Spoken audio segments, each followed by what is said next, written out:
కాంగ్రెస్ ప్రభుత్వం పైన బీజేపీ వినూత్న పద్ధతిలో నిరసన తెలిపింది. ప్రభుత్వం 6 గ్యారంటీలు అమలు చేయడం లేదంటూ నిరసన తెలుపుతూ బీజేపీ ఎమ్మెల్యేలు ఎడ్లబండి పైన అసెంబ్లీకి వెళ్లారు. రైతులకు ఇచ్చిన హామీలను నెరవేర్చాలంటూ బీజేపీ ఎమ్మెల్యేలు డిమాండ్ చేశారు. రైతు భరోసాను వెంటనే విడుదల చేయాలన్నారు. రైతు కూలీలకు రైతులకు ఇస్తామన్న ఆర్థిక సాయం వెంటనే విడుదల చేయాలని డిమాండ్ చేశారు. ప్రభుత్వం ఏర్పడి ఏడాది గడిచినా ఇంకా హామీలు అమలు చేయడం లేదంటూ విమర్శించారు.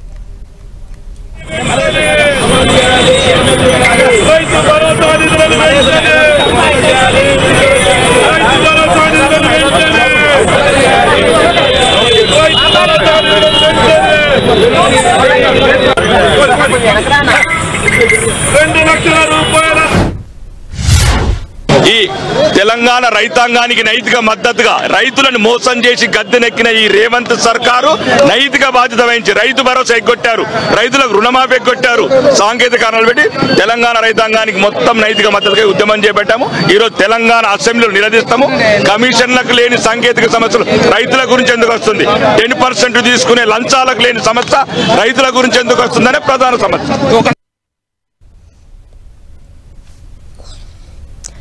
సో బీజేపీ నేతలు చాలా వినూత్న రీతిలో అసెంబ్లీకి వస్తున్న పరిస్థితులు దృశ్యాలు మనం చూస్తూ ఉన్నాము. ఎడ్ల బండి పైన వారు తమ నిరసన వ్యక్తం చేస్తూ ఉన్నారు. కాంగ్రెస్ ప్రభుత్వ తీరును వారు ఎండగట్టే ప్రయత్నం చేస్తూ ఉన్నారు. రైతు భరోసాను వెంటనే విడుదల చేయాలని చెప్పి కూడా బీజేపీ నేతలు ఎడ్ల బండి పైన అసెంబ్లీకి చేరుకుంటున్న దృశ్యాలు మనం చూస్తున్నాం. రైతు కూలీలకు కూడా వారు కాంగ్రెస్ ప్రభుత్వం మొండి చేయి చూపించిందని చెప్పి బీజేపీ నేతలు చెప్తూ ఉన్నారు. ఎడ్ల బండి పైన వారు వచ్చి రైతులకు సంఘీభావం తెలుపుతూ ఉన్నారు. బీజేపీ నేతలు కాంగ్రెస్ ప్రభుత్వం రైతుల పట్ల వ్యవహరిస్తున్నటువంటి తీరుకు సంబంధించి వారు నిరసన వ్యక్తం చేస్తూ ఉన్నారు. రోజుకొక విధంగా అటు ప్రతిపక్షాలు మనం చూస్తే అధికార పక్షం పైన నిరసనలు వ్యక్తం చేస్తూ ఉన్నాయి ఎవ్రీడే కూడా. అందులో భాగంగానే బీజేపీ నేతలు ఈ రోజు ఎడ్ల బండి పైన అసెంబ్లీకి చేరుకున్నారు.